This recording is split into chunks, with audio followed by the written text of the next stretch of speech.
Nasa loob po ako ng Kaamulan Park at ito po ang makikita. Yung napakalaking letter ng parke na Kaamulan.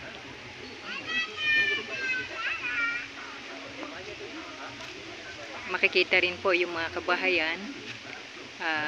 Hindi nga lang kung gano'ng kita yung iba dahil madilim po ang panahon ngayon.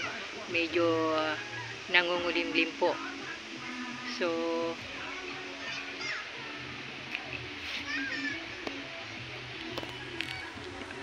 tingnan nyo na lang mabuti. Yan po, ganyan po kaganda ang Kaamulan Park. At dito naman ay playground po para sa mga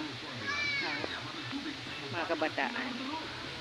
Pero syempre, kuminsan sumasama na rin po yung mga nanay na maglaro. Napakaganda ho ng palaruan nila.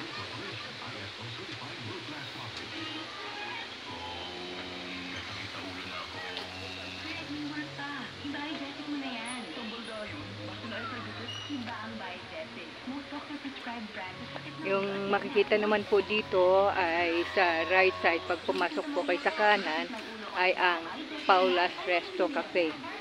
Yan po. At yan naman po yung papasok, yung may makikita kayong mga wildlife po, animals, tulad ng mga baboy na damo at parrots, iba-ibang klaseng parrots, iba't ibang klaseng mga ahas. So, kitang-kita ho rito yung Kaamulan Park.